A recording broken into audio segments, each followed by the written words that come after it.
Okay, so good morning, good afternoon, good evening. We are super excited to have you here and participating in our inaugural Open Skills Network Skills Summit. We have over 1,000 participants participating in the summit from across the globe. We have a diverse group of organizations representing education, government, workforce development, military, employers, and other ed tech organizations, and we are thrilled to have you here for these 2 days. So our theme for the Open Skills Network is the opening up the learning and earning ecosystem. So what does that actually mean? What we're here today and what we're really trying to accomplish as part of the OSN is to unlock the talent supply chain by using skills as that currency of value.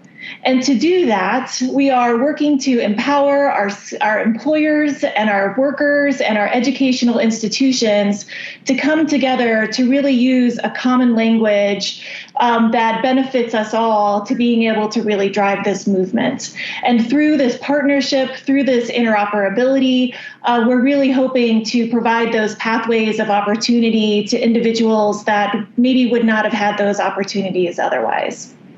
So welcome, and we're really excited to kick off this work. So the OSN, our mission is to accelerate the adoption of the skills-based education and hiring ecosystem by reducing technology and operational barriers, and to be able to open those pathways to learning and career opportunities for learners and workers by establishing a network of open skills libraries and skills data. The OSN is building a community, a coalition, a movement to link those learners to the workforce, level the playing field for job seekers, and expand opportunity for all of us. As we add new partners to the coalition, we are building out the skills-based ecosystem that will make this equitable, skills-based economy possible. And we're really excited to have you here. I'm Sarah DeMark. I am the Interim Executive Director for the Open Skills Network. I'm also the Vice President of Workforce Intelligence and Credential Integrity at WGU. And thank you for coming and spending time with us. So I want to talk to you a little bit about how this got started. The OSN was launched in September of 2020, which is, a really challenging time to be launching these coalitions of virtual organizations that are really seeing the need for this in our industry. Obviously, there was a lot of intense change, and the workplaces and workers have really changed forever. So as we started, there was a core group of founding members. You can see them on your slide. And really through these conversations and this understanding that to really empower workforce development issues or initiatives and employers and skilled workers, we really need to come together to solve this as a larger ecosystem. Not one organization can really do this successfully on our own. I think the value really comes in the coalition. And we have a belief that not only can we change things, but together we can lead that change. And I think that's really the exciting and empowering piece of OSN. So what have we accomplished since September? So we started from a small group of 40 people getting together, sort of talking about what this future could be. Now we have more than 530 employers, educational organizations, and technology providers, and government organizations, and over 1,200 individual members from across the world. We also have active working groups collaborating on new initiatives, such as issues around governance, technical, market leadership, policy, and we just launched our newest work group around open recognition, really starting to connect all of these pieces throughout the supply chain and making this a successful endeavor. We have significantly grown our financial support via grants, specifically a big thank you and shout out to Walmart for their support of not just the OSN, but of this summit as well. And these grants are allowing us to really create new partnerships and to be able to really expand the adoption of these open skills libraries. So we're really excited about the work we've done to date. In sessions later today, you will hear about some of the work that our pilot teams have done. We've had 5 primary goals for our pilot teams. One is to start to really develop those open skills networks that include those skills descriptors that really provide the context and the meaning behind the skills that we can use and adopt throughout our ecosystem. And part of our sessions later today, too, we're going to be talking about our open skills management tool. So this is an open source tool that was created to be able to facilitate this work and not just creating these libraries, but sharing them as well. So we have a session coming up, I think, later today that really talks about the open skills management toolkit and what you can expect in terms of use and adoption. So really excited about the work on that. And also, I think key to this is thinking about adoption. So how does this work in practice? So through these pilots, we built amazing coalitions of teams, 14 altogether across a variety of different industries, to come together to work as a coalition, as a cross-functional group, to really test out this work. And so the exciting thing about the pilots and sort of the lessons learned was there's a lot of interest in the work that we're doing, and the pilots themselves created over 1,700 skills that will be part of our open skills library. So really great momentum and a lot of great excitement there. So hopefully you'll be able to attend those pilot sessions and learn more about the work that they were doing. So what can you expect from the 2 days at the summit? You're going to hear from key leaders and thinkers about the latest developments in policy, action, and work and skills-based education and hiring. You'll have multiple panel discussions to pick from. You might choose to learn more about OSN and what membership means. You might choose to participate in a live demonstration of the Open Skills Management tool, or you might choose to dig in deeper on the OSN pilot projects as they present their findings. I think the critical piece is that this is really an opportunity for us to connect with each other and with the speakers, and that we really are a community. So ask questions, elevate your challenges, your difficulties, your roadblocks. This is really a grassroots movement, and the way we succeed is by deepening our relationships and expanding our coalition of skills evangelists. So we're really excited to kick off this work. So why now? In the past year, LinkedIn has seen a 21% increase in job postings advertising skills and responsibilities instead of qualifications and requirements. A recent survey found an overwhelming 97% of employees want to expand or at least continue the amount of time they spend learning. Industry research has shown that potentially 30 million Americans without 4-year degrees have the skills to realistically move into new jobs that pay an average of 70% more than their current ones. So what does this all mean? That there's a groundswell for change as it relates to hiring and education. We know this because there's a desire to hire better, to continue to learn, but to do it efficiently and effectively, and the latent potential for a more productive employer-employee relationship that is self-actualized with skill awareness and with a career goal roadmap. We are excited to gather here together and celebrate our work. Achievements and partnerships continue to focus on talent pipeline challenges across key employment sectors while leading the way to answer the dynamic demands of the future economy. So welcome to the Open Skills Network Skills Summit. We are excited to have you here, and we've got an exciting and impactful 2 days coming for you. But now I'd like to hand the floor over to WGU President Scott Pulsipher. Scott has an unusual and unique background for a university president. He comes to us with decades of experience in innovation, technology, and entrepreneurship. Perhaps that is why he feels right at home with the skills crowd building the future of learning and work. So thank you, Scott. Sarah, thanks so much for that introduction. And it is truly remarkable and inspiring to consider the progress that's being achieved by this wonderful group of skills-obsessed individuals out there, if you will. And so thank you for your work and for your leadership to make this event happen. And I want to extend my hearty welcome to all of you here today to this first inaugural Skills Summit.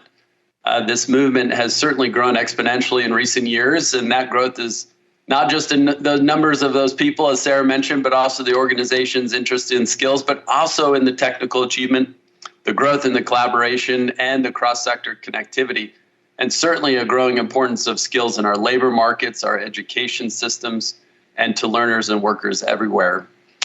For those of you I haven't yet had the pleasure of meeting, I am Scott Pulsipher, and for the past 5 years, I've had the privilege of serving as president of WGU. WGU's mission is to change lives for the better by creating pathways to opportunity. And the mission of the Open Skills Network to create the foundation for a more equitable labor market is in many ways in spirit the same. At WGU, we have a vision that extends far beyond our proverbial walls. And those of you who know WGU, we don't really have walls to begin with. So that's a funny statement to say it extends beyond our proverbial walls, but it does. Because we are completely and totally obsessed with our students. But our mission is not just to create pathways to opportunity for them. It is to create pathways to opportunity for every individual. That is why we are so committed to supporting the work of the Open Skills Network and the work of all of you who have gathered today in this inaugural OSN Summit. WGU has a unique origin story. We were founded by 19 governors to serve individuals who have been historically underserved and to solve workforce challenges that states were and still are facing. From the beginning, we put the students at the center of everything we do, individuals as the primary customer of education. We've employed a competency-based model, meaning that we don't measure our students' progress or achievements based on time spent. We measure their actual learning and ability, what they're able to do, their competency, if you will, their proficiency. This has led us to be designed in a manner that traditional academia might think of as backwards. Instead of considering the research interests of faculty, we have looked instead to the needs of employers, such that our curriculum reflects the skills and competencies most in demand. We want every student who graduates from WGU to thrive in their careers and to be equipped with the most cutting-edge and workforce-relevant education in the world. Our model has been consistent since our founding, although in recent years we have seen it evolve. If competencies are broad brushstrokes, if you will, skills, the work of this group and the subject of so many important conversations over the next several days, they are the fine details that can finally allow us to draw the worlds of learning and the worlds of work on one page. Skills provide a common language that transcends the various contexts an individual will traverse throughout their life and career. And they can tell the full story of our capabilities, our achievements, and experiences. So I want to thank our Provost and Chief Academic Officer, Marnie Baker-Stein, and our incredible skills architecture team for leading WGU into the skills-based future. The vision of that skills-denominated future is powerful. For individuals, it promises that pathways to opportunity become more visible and more navigable. They also become more diverse, such that what matters is the skills the individual possesses, not whether their path to acquiring that skill was conventional. For employers, it promises to give them powerful tools to invest in the development, progress, and potential of the individuals they employ, address diversity challenges, and address workforce shortages effectively. And for society, a skills-based workforce promises to be more competitive, more equitable, and more dynamic. But as most of you gathered here are aware, the path between today and that vision is certainly paved with a great deal of work, investment, and collaboration. The journey to this point has been truly inspiring, and I could only imagine what we're going to see next. And for this movement to thrive, we need governments to come to the table and invest. We need employers to roll up their sleeves and do the hard work of developing open skills libraries and transitioning their hiring and human capital investment practices. We need higher education to adopt what is no less than a Rosetta Stone, allowing individuals to translate their learning into work-relevant skills and easily communicate their achievements to employers. We also need philanthropy to recognize the disruptive, world-changing potential of skills and to catalyze experimentation, collaboration, and investment. So here's the good news. In reality, it's all happening. To that end, I want to extend a sincere thanks to Walmart.org for underwriting the work of the Open Skills Network and this Skills Summit. The investments you have made are truly visionary, and they are world-changing. I want to thank the countless and truly countless employers, institutions of higher education, industry and sector associations, technology companies, and more that are represented here today. I especially want to thank those that have participated in recent pilot projects to continue to build and test the technology that undergirds the skills-based future. I want to extend gratitude and a warm welcome to the states that are represented here today, whether you're here from a governor's office or from a workforce agency or a state department of labor. Your investment in this work on behalf of the people of your state is of tremendous value, and it certainly will pay dividends. And I want to extend a particular thank you to our next speaker, the former governor of Rhode Island and the current Secretary of Commerce, the Honorable Gina Raimondo. Prior to her career in public service, Secretary Ramondo was a venture capitalist and an entrepreneur. She is a pathbreaker and was the first female governor to hold office in the state of Rhode Island. While in office, she invested heavily in Rhode Island's workforce through Real Jobs Rhode Island, which built dozens of industry partnerships, served thousands of small and medium enterprises, and invested millions of dollars in job training. She holds degrees from Harvard University and Yale Law School. So let's hear now from Secretary Gina Raimondo.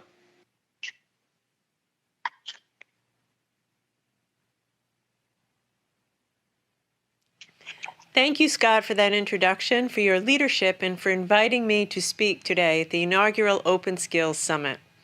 I'd also like to thank you, the members of this coalition, for coming together around such a critical issue at such a critical time for America. Today, we're facing two challenges in the labor market. On the one hand, we have a serious labor shortage and companies are struggling to fill jobs. Yet at the same time, more than 40% of unemployed Americans have been looking for work for over 6 months. What's often missing between supply and demand is job training and a common language around skills. For me, these issues are personal. As the governor of Rhode Island, workforce training was a top priority. Through a program we launched called Real Jobs Rhode Island, we work directly with companies to identify their needs and build customized training programs so people could land good-paying jobs. We shifted the paradigm from train and pray to train and hire, generating a record number of jobs and the lowest unemployment rate for the state in a generation. And with the right investments today, we can scale that across the country. That's what the Build Back Better agenda, the American Rescue Plan, and the American Jobs Plan are all about, investing in our economy and our workforce. Through those investments, the Department of Commerce's Economic Development Administration, or EDA, was given $3 billion to help communities build back better. In fact, last week, I announced 6 new EDA grant programs that can transform communities across the country. From millions of working mothers balancing multiple jobs, to young adults looking for work, to laid-off factory workers wondering what comes next, these funds will help provide job training and good-paying jobs for you and your communities. In particular, the Good Jobs Challenge grant allocates $500 million towards industry-led workforce training and apprenticeships. It's designed to help place 100,000 American workers, particularly women, people of color, and in underserved communities, into good-paying jobs. And to help individuals complete their training, the program will cover childcare and transportation expenses. Every one of your organizations can participate in this program, either as a grant applicant or as a participant in a new or expanding partnership. To create a pathway to real job opportunities, we need partnerships across business, education, government, and nonprofits. Because it's only when all stakeholders are fully involved and truly invested that we can drive economic growth and job creation. The gaps in our labor market, however, are not just about gaining new skills. It's also about helping job applicants communicate the full range of their skills and experience to employers. It's about helping academic institutions connect courses and credentials to skills that businesses actually need. And it's about helping businesses look beyond diplomas and focus on applicant skills.